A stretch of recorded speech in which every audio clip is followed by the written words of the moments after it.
How you going, folks? We're with Dave Welfare. How you doing, mate? I am fantastic now. Absolute man in form at the moment.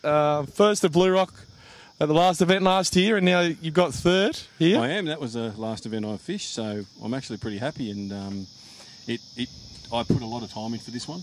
I really did. I've worked, probably put a good solid 5 days on it prior to the ban and prior to the pre-fish. Yep.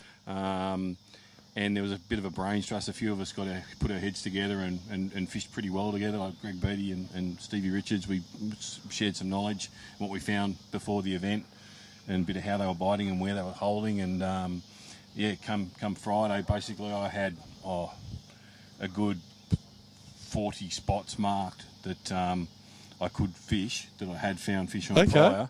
And basically all I did on Friday was zap around and see if the fish were still there. I probably fished for about 20 minutes total and got 2 fish. Okay. And yeah, I just checked to see if they were all at the spots that I'd planned to fish, and they were all still there. So I wasn't overly confident, but because I was having trouble getting big fish, but I knew that the consistency of the 1 kg fish, I could pretty much catch those. That was great. Well, that's unreal. So you were pretty confident coming in then. Oh, look, I was confident enough to get 2 kilos a session, and we had a really good chat about it beforehand. We figured that if you did that, you'd be well up there, and you really needed to get 1 good kicker to take you in front of everyone. Yep. And if you got 2 kickers, you'd win it. There's no doubt you'd win it.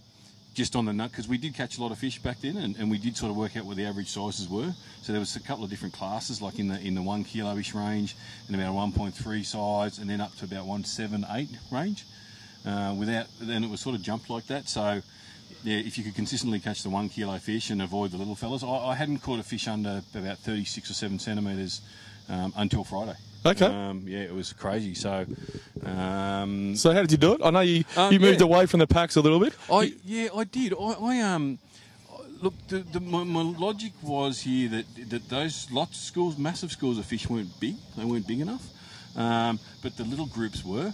So every time I'd suss out one of the smaller groups when we were pre-fishing prior to the event, if I did fish it, I'd get a kilo fish. So well, that makes sense. Like experience in fishing, generally the class of fish stick together, don't they? So definitely, yeah. As they get older, generally there's less fish in the school. It's just a standard. So you actually focused on the 5, 6, 8 dots instead of the 400 dots. Sometimes not even that. You know, if you saw 1 or 2 together in the right sort of structure, you'd just fish those, and generally you'd get them. Okay. Today was a grind. Now I didn't look. Some of the boys are saying they got 20 fish and 30 fish and all that sort of stuff. I got 3 fish the first session, 7 fish the second session, and 3 fish this morning. Okay. So I wasn't.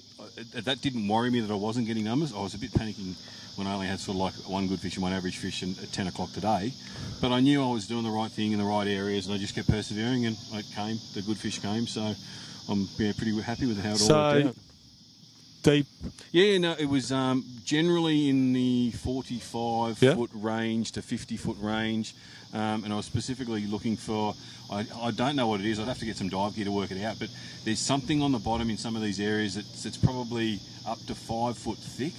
And I don't like a know weed bed? Yeah, well, it could be weed, it could be some of this sunken brush, I just don't know. Yeah. And in some of the spots we were fishing, you would not see fish. You just wouldn't see them. You'd see them on the down imaging. You'd see the little white dots sitting in it, but on the 2D you just couldn't see them. So okay. You drop your jig down, and this morning I was actually bouncing my jig hard on the bottom, and then winding it about yay far off the bottom, and then the fish would just start to come out, and then 4s and 5 of them would just start to come out and roll. So you wouldn't even see them until you put your jig down. That's incredible.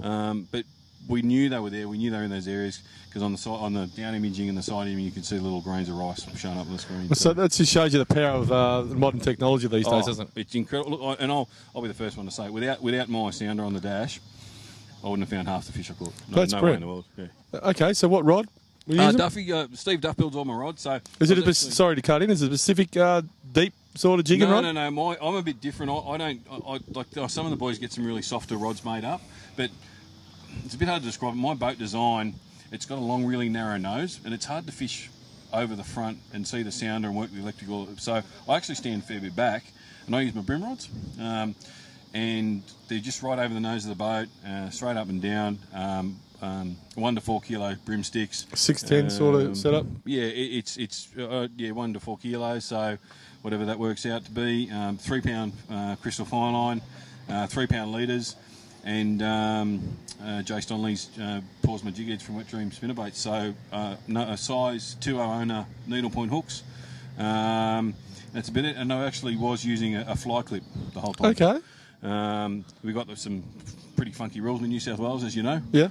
So we're only going to have 2 rods in play at one time rigged up. Yep. So at least with the fly clip, if I wanted to change jig head colour, bang bang, it's pretty quick to do. And they're only they're bronze. They're about 3 mil wide. Okay. And they're really tiny. But the other thing was sometimes I was getting some in the prefish. I was getting some just random bust offs for no apparent reason.